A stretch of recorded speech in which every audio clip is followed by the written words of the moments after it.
Hello, my name is Fizzing Bob and welcome to my channel. In today's episode we're going to continue our tour of my base on the Avotopia server. If you like this episode, please leave a like, and if you want to support this channel then please press that subscribe button, and if you want to be notified every time I release a new video then press that notification button. Comments are always welcome, so drop that message in the comment section below. Feedback is always good. So yeah, before we left the last episode we were looking at the sawmill, which is what's behind me. In today's episode we are going to look at the forest. So without further ado, let's start. So today I thought we'll go round and have a look at the forest that we planted. So this is the forest. Oh, we got our spruce trees here, and of course we've got our jungle trees here.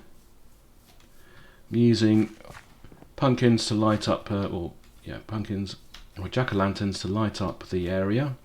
Obviously trees that don't like having anything sticking up around them, obviously they won't grow, so that's why everything around here is flattened, even grass is removed, and use jack-o'-lanterns in the ground to allow to produce light and also allow the trees to grow. So that's the giant trees over there, and I think they add a nice dimension to the base in the height and the way that they look as well. So the next thing we've got here is our dark oak, and again I've put this board around here to that's removed somehow. Yeah, we've got a board around here the tree to basically state where to plant the saplings when the tree is cut down. You can't actually put any saplings in this type of path around the tree, so it makes it easier to actually going back and forth planting the saplings in the right place. So here again we're using torches here to light up this area so no mobs spawn, and this has produced a lot of the wood used in the builds that we have on this base. So that's the dark oak. So that's the three trees that we've got there. Now this one over here is the oak. And these slabs here stop the tree from growing up to the top there, up and producing branches.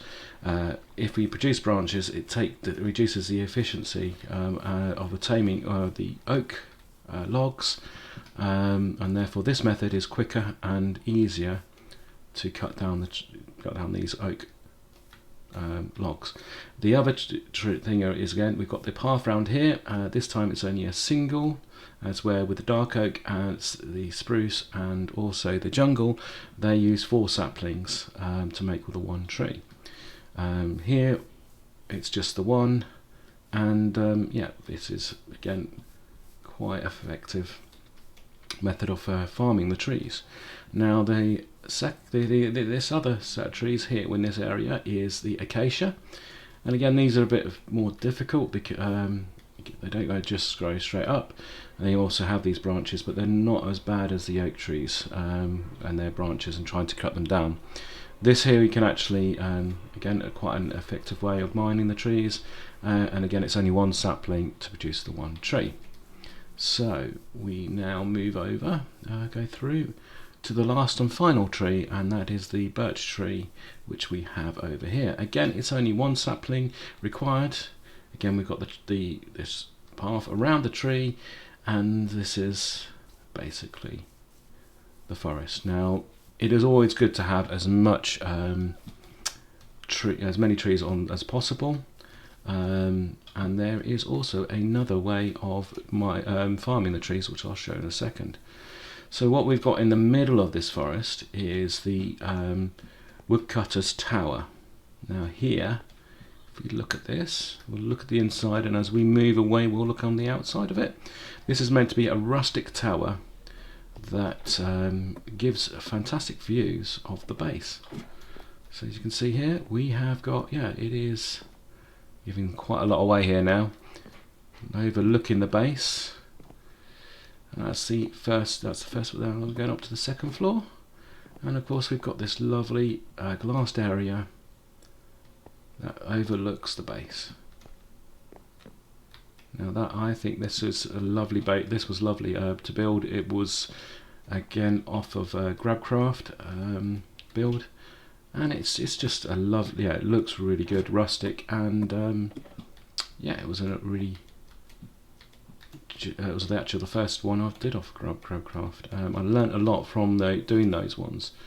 But this is what it looks like from the outside as night sets in. And you can see, oh, can't really, you'll probably see a bit further distance away. But yeah, that's a lovely little build that was. So let's go over to the tree farm that we have, the semi-automatic tree farm. Now this design was originally copied off of the YouTuber Filioff. I will try and get his video in the link below of this. So this is the actual building which houses the automatic tree farm in here. So we'll open the door. And this is it. So this is where basically the trees end up, and they fill this whole area up, and then we just cut them down, and that's the manual part of it. Part of the manual. The second part of the manual is that you have to. I'm trying to find some. You have to place the saplings down. So here's the different saplings. Now they won't all work. I've just kept these here.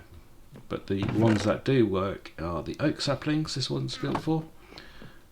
The size of it allows just purely for the oak. So we can stick this in here. Some bone meal. Don't want to use all of it up yet.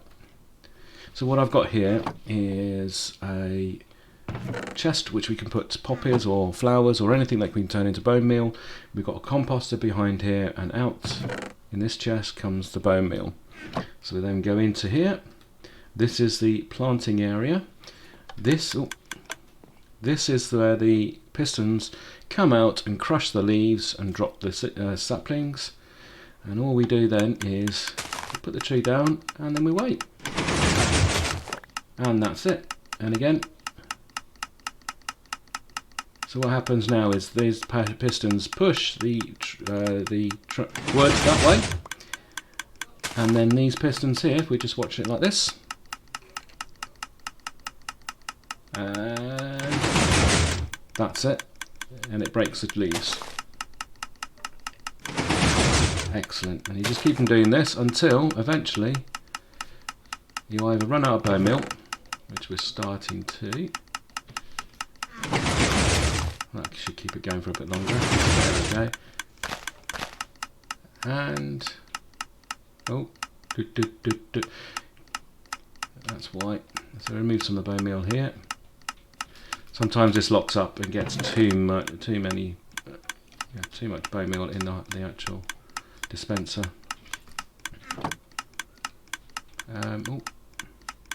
So I'm standing on this pressure pad here, which then fires the bone meal onto the sapling, and it grows.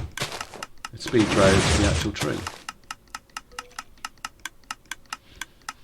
So, yep, that's that.